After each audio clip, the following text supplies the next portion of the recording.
Hey everybody, what's happening? This episode is going to be geared really more for trumpet players. If you're not a trumpet player, I'm not saying go away. No, stick around. You might find it interesting. You may get some insight into, I guess, the psychology of trumpet players to some degree, or the things that they fight with and so forth. It's like learning about sax players. I mean, I'm a trumpet player, but I love learning about, or things that guitar players have to worry about.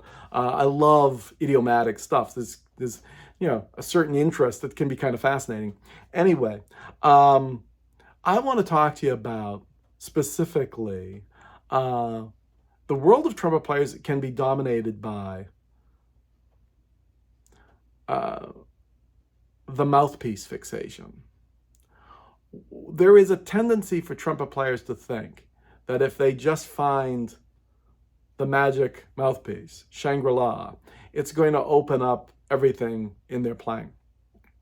This, of course, is not true because you need to have the right fundamentals, and there's a lot of things that you need to do physically and so forth, and there's so many things to develop that a mouthpiece, the old adage, right? And the equipment doesn't make the musician. I mean, right, and it's an old saw, but it's not entirely untrue. I mean, the fundamentals, right, kind of need to be there. But it would be untrue to say that good equipment isn't helpful. That it is a game of far less than inches.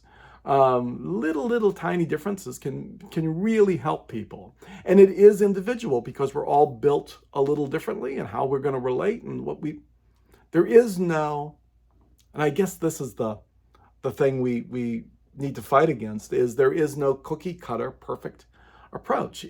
We're all an experiment of one, and we have to figure out our physiology, what we like, and have an idea of what it is we want to hear coming out of the bell and going, oh, that's what I'm going for. And keeping in mind that even that is a subjective thing. There are different schools of thought. I know where there are folks who will tell you, this is the only way that it should sound and should. Okay. And I think, doing that in art by itself is more than a little silly.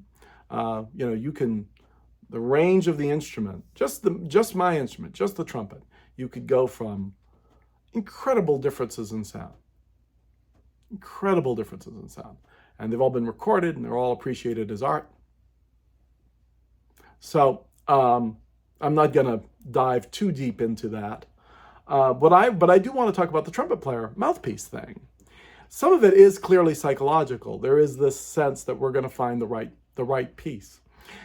And most trumpet players are probably like me. I have tons of them. And I've gotten rid of tons of them because I didn't. But then, realizing that so many of those I didn't need and got rid of, I still have built up a ton of them. Like this.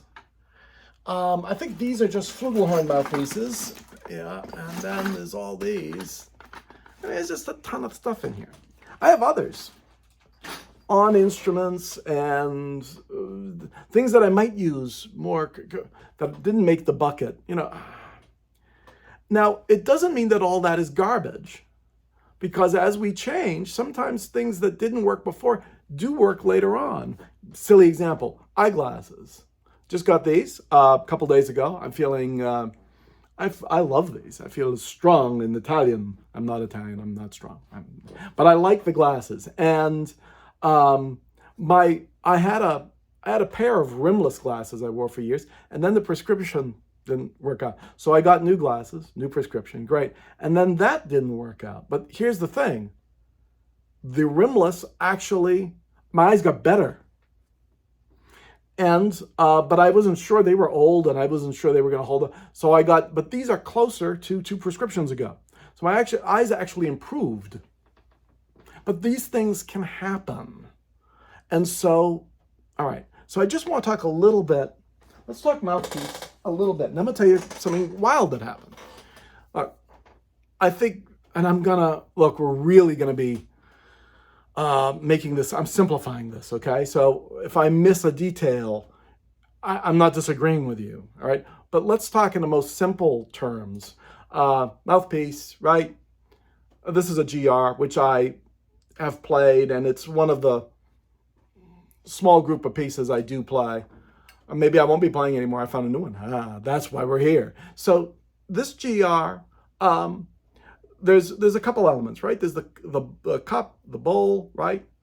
And that's I think it's fair to say that's a shoe size, that how it fits you. Now keep in mind, the equipment is just the equipment. The resonant cavity, what you're doing in your mouth, what you're doing, all of it, which is hard to see. One of the reasons Trumpet's such a bear, right? I mean, it's not, if you're a high jumper, the coach could see what's going on and because they could see what you are doing. All of the action is either happening underneath a mouthpiece, inside your mouth. And, this and this truly are an amplifier.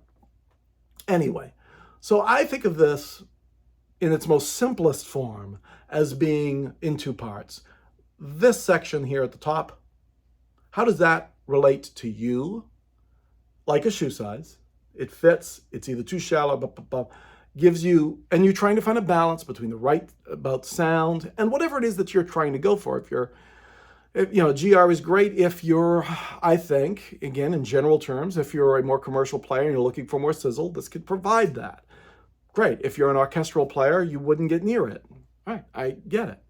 But that's only part of it. The other part is, and I think it's maybe the most important part, is the tube, is the throat, the actual size of the hole, the back bore, how that tapers. And what's very important is how that relates to horn. How do those two play well together? Because I think most trumpet players will experience this. You take this mouthpiece, you put it on another horn, and you're having a whole different thing. It doesn't relate. It does some of the things, but maybe that does all the things. So once you've figured out, I think, what your size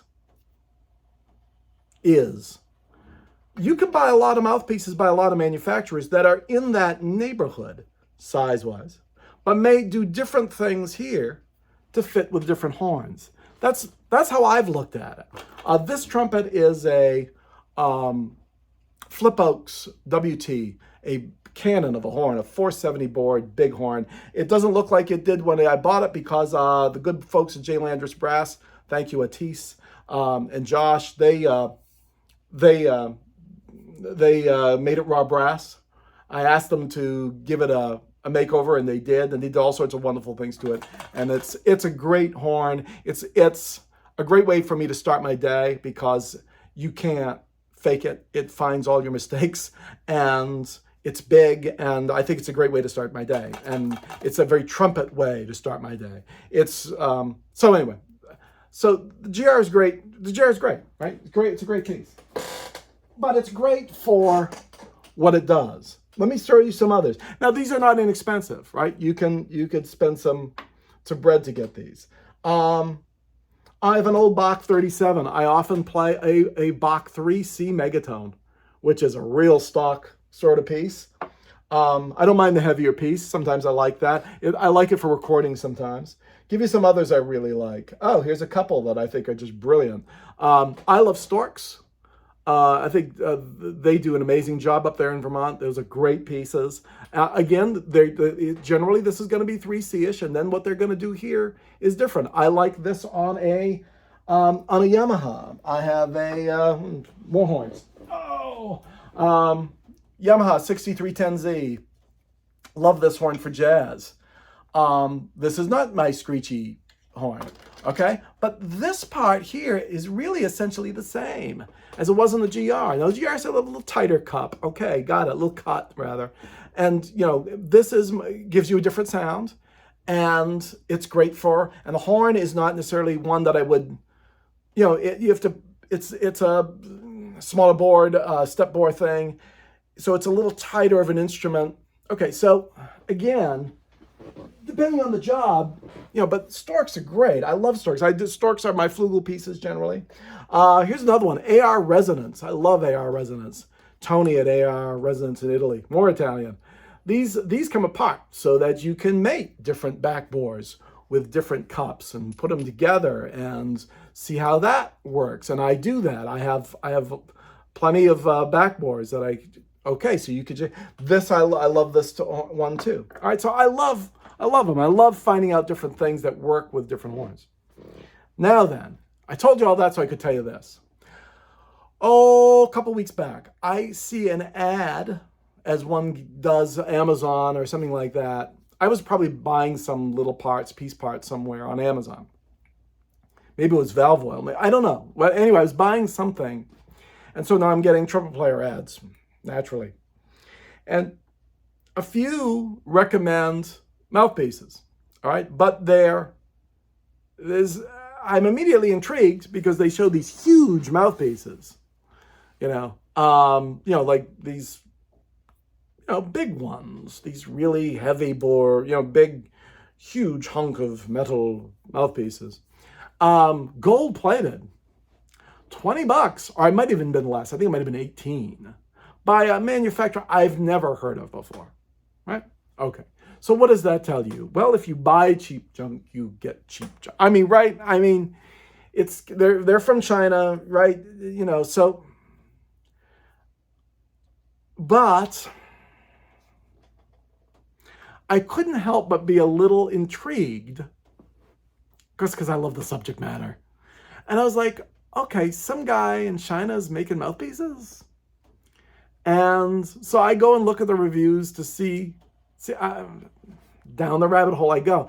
I want to see what they say about these things. And I'm sure it's just some guys buying cheap mouthpieces. Maybe should I really be listening to them? No. But I started to get interested in what those little reviews were. And one of them said they bought a 3C, which would be around my size. I play bigger, by the way. I have a Bach 1, which you can, eat your soup and porridge out of. I mean, it's really big. It's great for recording if you want this core sound thing. I don't mind playing bigger pieces. All for it.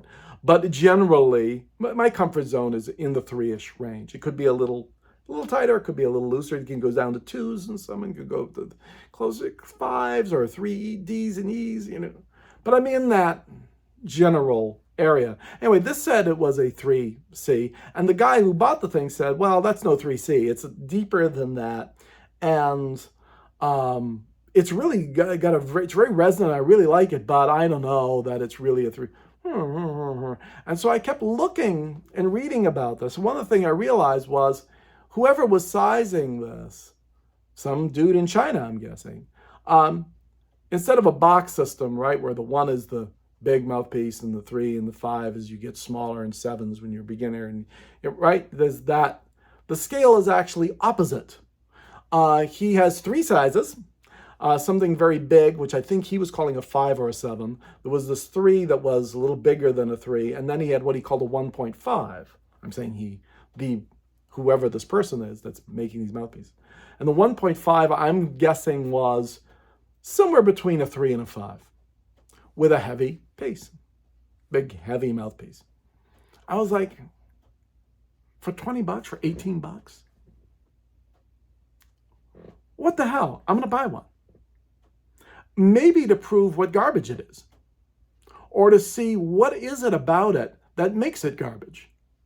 I was intrigued. So I bought the thing. And here it is. Hold it a little better. There. That's it. This says on it 1.5C. I'll see if I can. I'm not sure you're going to be able to make that out. Maybe that's a better way to see it. That says 1.5C. The bowl is, I would say 3-ish, maybe a little smaller, which doesn't bother me because this was dead reckoning, right? I'm looking online and just guessing. I've liked 3s. Sometimes, like I say, I've gone to a little bigger, but sometimes recently I've liked just a little smaller because I realize there's something about what I'm doing, which a little small, just a little bit, just a tiny bit smaller than 3s, give me just a little extra zing, and I like that. So I was like, oh, that might be a good size. Now, I have no idea what the back bore on this thing is. None. Again, I'll tell you, it's distributed by a Chinese company called MX Fans. Everyone knows them, right? I mean, they're enormously popular. Everyone loves MX Fans. From what I can tell, MX fans makes machine parts. They make car parts. They make little RC car parts. And I get the feeling that MX fans doesn't make this. That it's basically a storefront. That there's some dude somewhere in China or Southeast Asia somewhere who has a metal shop and has a lathe and has the right stuff and got a blank, probably of somebody's mouthpiece somewhere, who knows, and is pumping out the mouthpiece. Boom, boom, boom, boom, boom. All right? And MX fans, whoever the hell that is, this small company, who's like, oh, you got extra scrap metal and you're pumping out the mouthpieces, we'll buy them for... Someone's bought them and they're just selling them.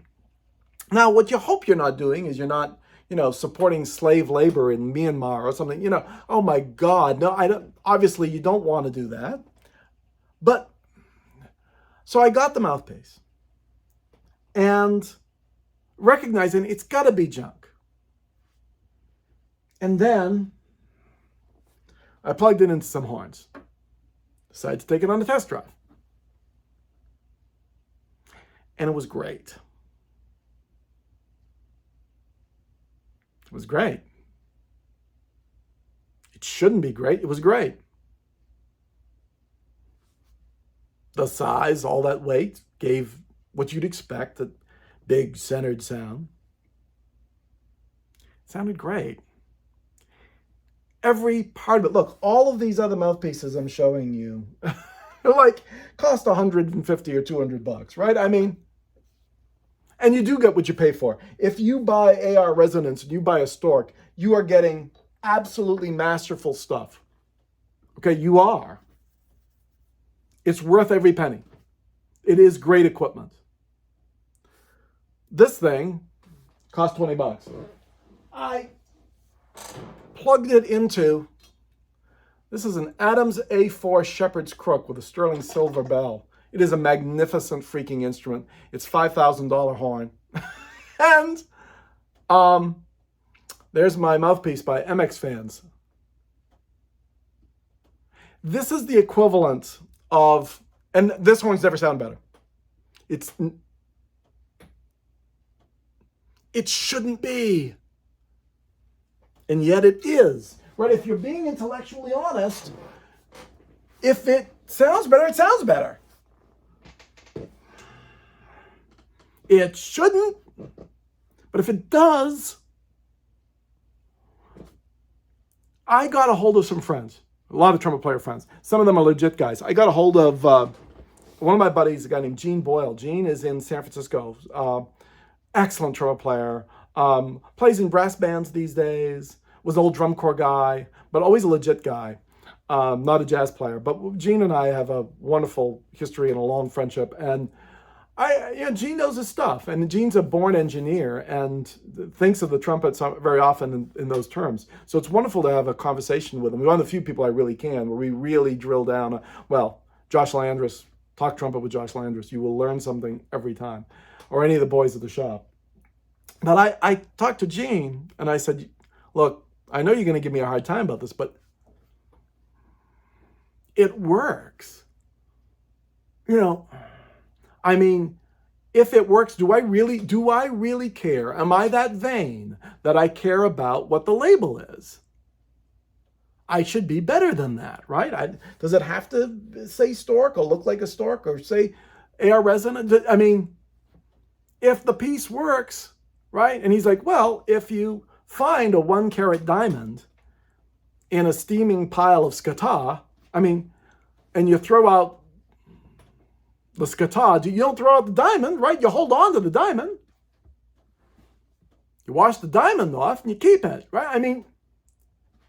Because I can't imagine that there's great quality control by whoever is pumping out the mouthpieces and selling them to MX fans so they can resell them to me on Amazon for $20.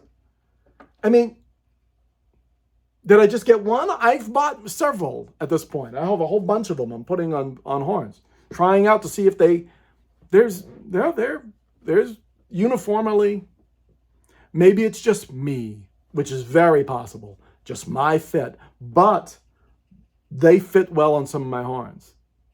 So I had the GR connected to, I often would start the GR on this horn, and this would be my way to start.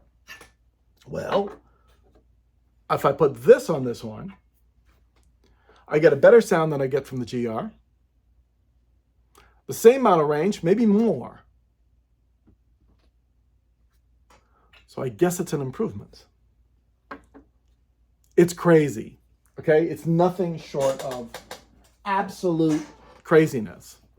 But, I don't care about names. I only care about what gets me the best sound. And I think that's what should rule, right? So one of the reasons I don't want to do a lot of playtesting with good God. I do care very much about sound more than probably anything else. I care about content. I care about what we're playing. I care very much about that. But, so that's weird, right? Okay. So I'm like, okay, I guess I'm going to play these mouthpieces.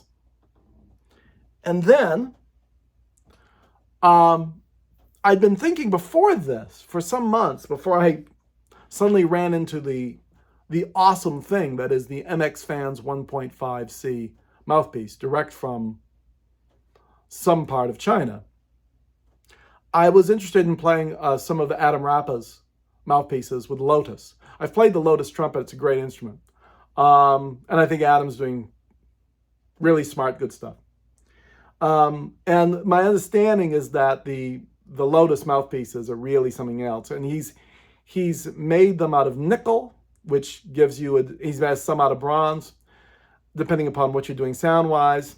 He's doing something with the cup that's really helping people. I said, I'm intrigued, because I'm always looking for a little edge or a little something makes it a little easier too. Right? I think everybody is. So I was interested in, and then as I was looking to get those mouthpieces, the latest generation of mouthpieces just came out. They were called the Generation 3 of the Lotus pieces. And I found one that would have been right about my size. And I bought one of these. This is an Otis, for me, it's what they call a 2L. I thought it might be a little shallow, but it's not actually. It's fine. And this is a nickel piece, but it's covered in gold, because that usually does tend to warm up sound and do all sorts of things. I started giving this a test drive. This is a $200 mouthpiece. And it's extraordinary. All right, so, and it might be on certain instruments, unsurprisingly, the superior to the Ultimate MX Fans 1.5, but not on everything. The Lotus is probably my new favorite piece. But on a couple of horns, it won't be. Show you how nuts this gets.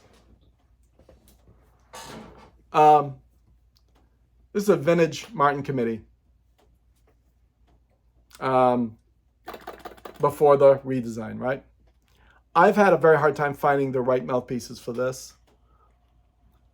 And attached to it is the MX Fans 1.5C, because it makes this horn the most playable it's ever been. And I get it. It's having $1 million horse and putting a $10 saddle on it. It's buying a Ferrari and then buying cheap accessories. I mean, it doesn't make sense. It goes against everything that should be true. On one level, it's silly. It's almost embarrassing. But in the end, the only question that matters is, does it sound better? One. And is it more playable? And it's both. Now, what are we talking about? Did I play the Chinese mouthpiece?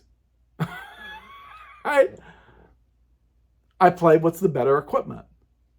Look, maybe in a day, I'll have cancer of the face and some unbelievable ooze will have come off the mouthpiece, and all the gold will be in my hand, and it will be obvious what garbage I purchased. And I understand. Let the buyer beware. And the Lotus, by the way, is insanely good. If you've got the $200, you should spend it. Go find the right size for you. Play test it. But my God, Adam and those guys have done great stuff. I guess if there's a lesson,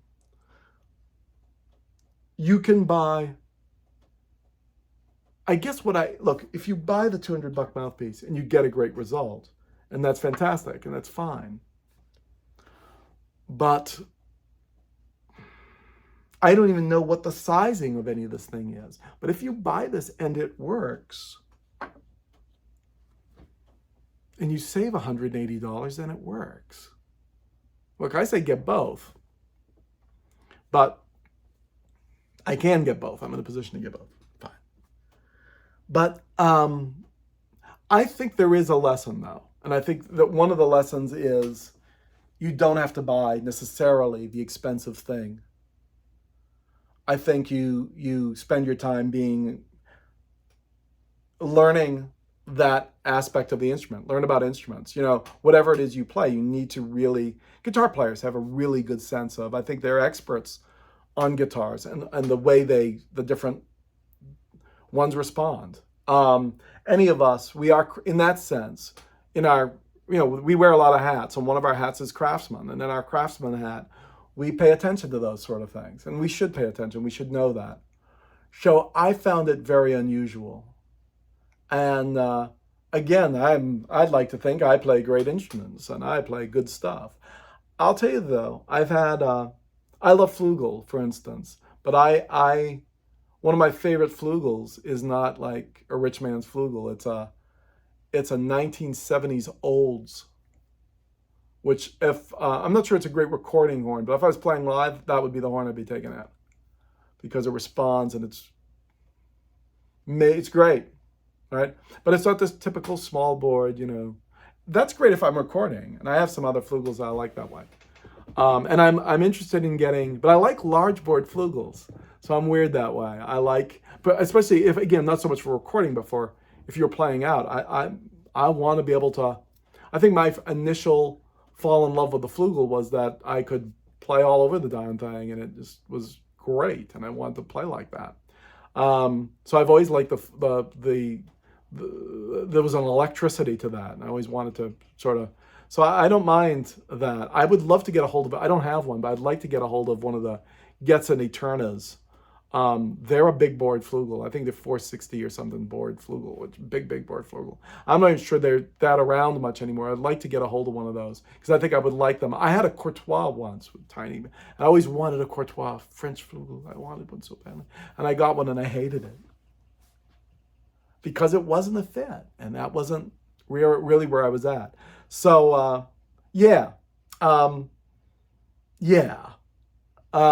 So no playtesting here so much. You won't hear a lot of playtesting here. Again, I run away from it because we're on phones, bad microphones, and you're going to hear it through bad equipment.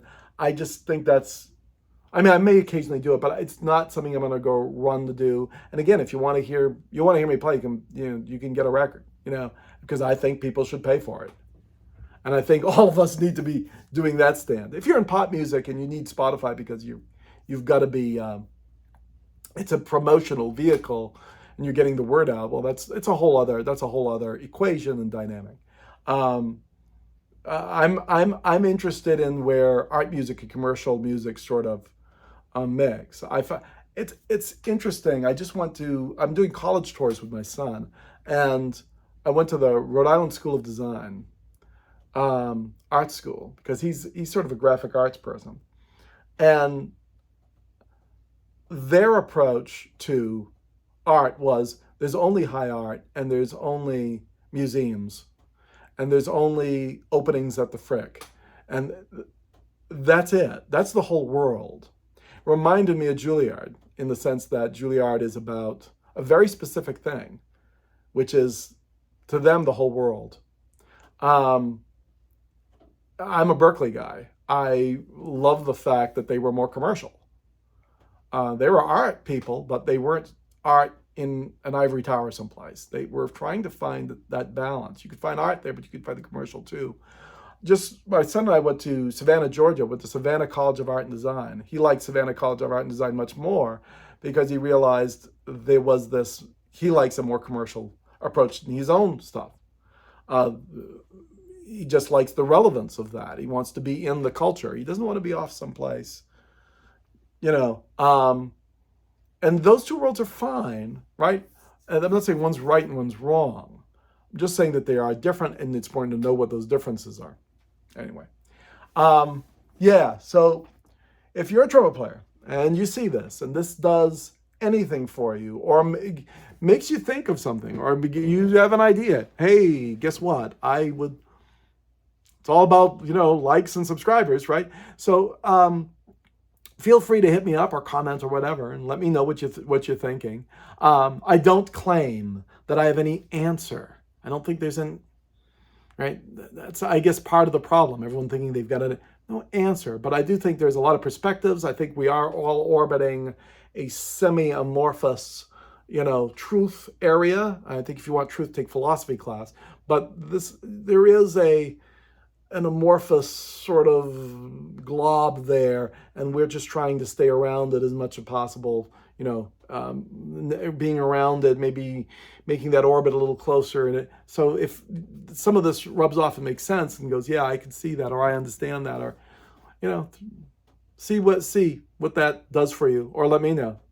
And if I've gotten anything tremendously wrong, I apologize in advance. It is now early July. I'll be back, I would imagine, in a week or so. I don't know what I'll be talking about then. By then, I might be able to update you guys on how I feel about the Lotus and whether MX fans, the legendary MX fans 1.5, will it pass the honeymoon test, right? Most people get a mouthpiece and they're like, oh, this is it. I found it. And a week later, they throw it in the bucket. So the MX fans has been like a week, 2 weeks now, so I don't think it's going anywhere. Well, how will the Lotus do? I don't know. Let's see. Initial impressions were really good. All right, kids, I will not mouthpiece you now probably for a long time. And next time I'll probably be talking about some subject. Maybe it may even be extra musical. Maybe, I don't know. We'll see. We'll see what hits us. Take care. I'll talk to you guys soon. Later.